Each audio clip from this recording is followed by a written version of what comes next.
Assalamualaikum warahmatullahi wabarakatuh. Perkenalkan, saya Malina Nur Sufia. Saya mahasiswa S1 Keperawatan Ahli Jenjang Universitas Binawan, kelas B21 genap. Pada kesempatan kali ini, saya akan mempraktekkan salah satu skill keperawatan, yaitu pengkajian luka untuk memenuhi mata kuliah Adult Nursing 3. Pengkajian luka merupakan suatu hal yang sangat penting di dalam proses keperawatan yang dilakukan oleh perawat untuk mengkaji luka pasien. Kapan kita perlu melakukan pengkajian luka? Pengkajian luka tidak hanya dilakukan hanya satu kali saat pasien datang, tapi dilakukan secara berulang kali secara periodik saat kita melakukan perawatan luka. Mengapa hal itu perlu dan penting dilakukan? Karena kita sebagai perawat perlu mengetahui bagaimana perkembangan kondisi luka pada pasien tersebut. Apakah luka pasien membaik, tetap, atau malah menjadi memburuk. Pada prinsipnya terdapat 3 hal pada pengkajian luka ini yang perlu kita ketahui, yaitu yang pertama, kita perlu mengetahui riwayat dari luka tersebut.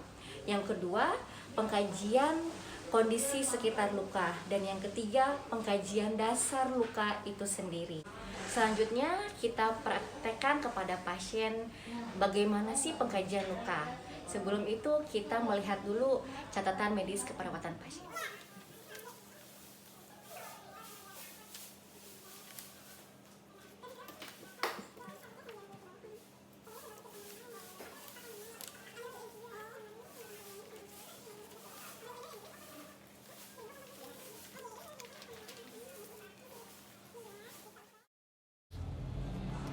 Tak lupa kita selalu lakukan 5 moment hand hygiene dan melakukan 6 langkah cuci tangan.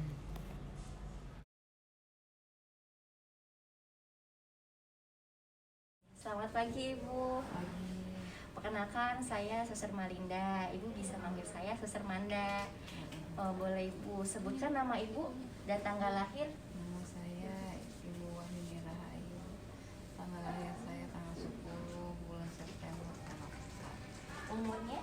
Umur 20 tahun. Ibu bagaimana perasaan hari ini? Apa yang dirasa?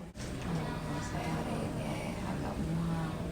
Saya mau melakukan perawatan luka sekaligus pengkajian luka pada Ibu. Boleh dilakukan pada hari ini, Bu?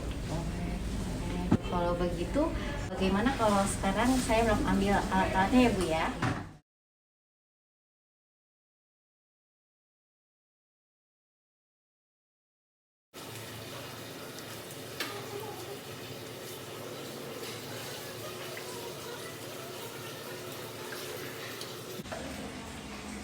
Berikut alat-alatnya, ada bengkok, cotton bud, kasa, kapas alkohol, perlak, handscoon, penggaris, apron, dan hand wrap. Sebelum melakukan tindakan, kita perlu menjaga privasi klien. Kalau begitu, saya akan melakukan pengajian luka Ibu ya, Bu. Ibu, setelah saya tadi baca rekam medisnya Ibu, ada luka ya? Ada luka dari gula saya. Dari gula di sebelah mana? Sebelah kiri. Sebelah kiri. Itu kalau boleh tahu berapa lama Ibu ini Apanya? lukanya? Lukanya itu saya baru 2 bulan. Iya, itu juga saya nggak tahu karena tiba-tiba saya ada gula tinggi. Gula saya hampir 1000. Oh, seperti itu. Ya, terus itu pertamanya benjolannya kecil. Kirain saya nggak apa-apa gitu, saya pencet-pencet ternyata membesar. Karena ada gula tinggi, jadi dia menyebar, jadi dia membesar sedikit dekat rangkaian. Itu dibilangnya debri, bilangnya kata dokter. Ya udah, katanya ibu ini karena gula ibu tinggi, ibu pencet jadi menyebar. Sebetulnya kalau nggak dipencet mungkin nggak menyebar, nggak membesar gitu maksudnya lukanya, karena saya gulanya tinggi ya 1000. udah nggak sadarkan diri itu tangan aja udah goyang sendiri. Saya itu lebaran itu saya masuk ke rumah sakit. Jadi luka ini sudah sejak lebaran tahun kemarin atau yang tahun ini berarti udah baru 2 bulan. Mm-mm. Lukanya sudah 2 bulan sejak gula darah ibu 1000 dan ibu pencet-pencet, awalnya ada bula, ibu pencet-pencet. Ibu jarak dari rumah ke vaskes itu dekat atau tidak? Tidak. Menggunakan motor, angkot atau bagaimana? Lama ya. Lalu selama 2 bulan ini siapa yang melakukan perawatan luka ini, Bu? Aduh, tapi bisa ya, Bu ya? Dengan pakai apa biasanya? Pakai pasar, steril, ATM. Jadi sebelumnya ibu sudah periksakan ke dokter, terus sudah tahu ya, dan keluarga juga sudah mengerti caranya benar ibu pakai NaCl, benar juga pakai pasta steril. Jadi keluarga ibu dan ibu sudah bagus. Pakai alas pelindung diri dulu terlebih dahulu. Pakai apron apabila ketika ada cairan pasien, jadi tidak langsung mengena ke baju. Ibu sebelumnya terima kasih sudah menceritakan tadi bagaimana riwayat luka ibu, ya Bu ya. Kalau begitu saya akan melihat luka ibu ya Bu.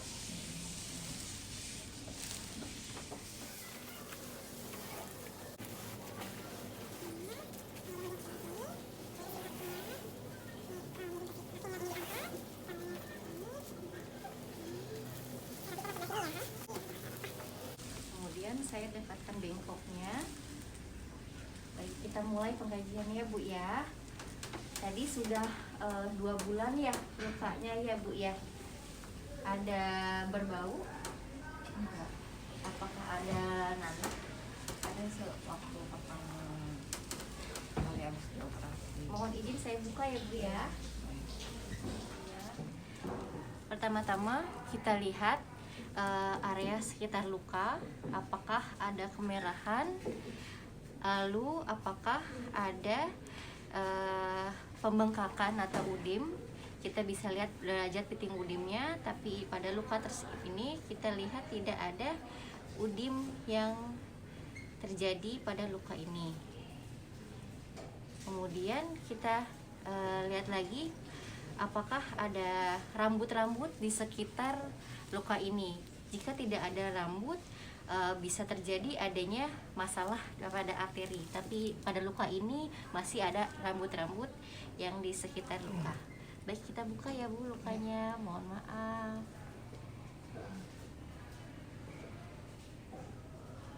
Saya pelan-pelan ya Bu ya. Kalau sakit bilang aja ya. Kita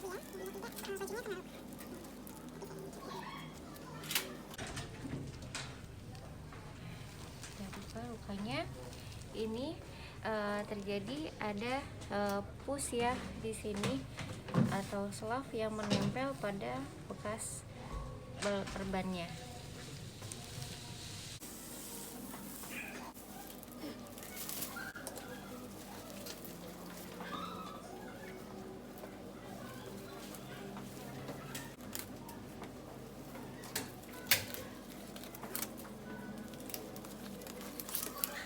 Pada pengkajian luka kita harus mengkaji adanya 14 komponen. Yang pertama yaitu adalah lokasi luka. Pada lokasi luka ini ibu ini terdapat di inguinal. Terus usia luka, pada tadi ibu sudah menceritakan, pasien sudah menceritakan usia luka sudah 2 bulan. Lalu kita yang ketiga itu ada derajat luka. Apakah lukanya itu pada dermis atau epidermis? Ya, terus kita lihat luas lukanya, kita ukur dengan penggaris. Kita ukur luas lukanya ya, panjang luka dan luas lukanya. Kita ukur pada luka ini panjangnya adalah 11 cm dan untuk lebarnya sekitar 1,5 cm.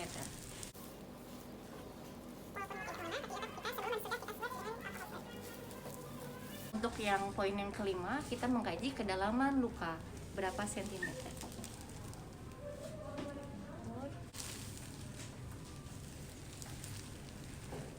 Di sini terdapat ya, kedalamannya adalah sekitar 1 cm.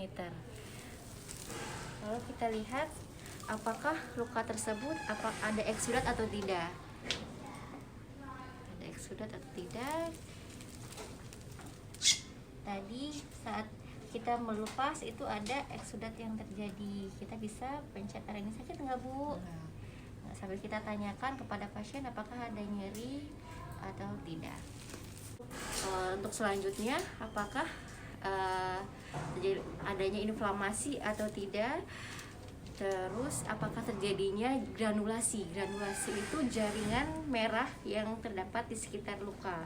Pada luka ini jaringan merah yang granulasi ini kalau misalnya warna merah ini saat dipencet dia menimbulkan darah. Pada luka ibu tersebut tidak ada jaringan granulasi, tetapi ada epitalisasi atau bagian yang berwarna pink.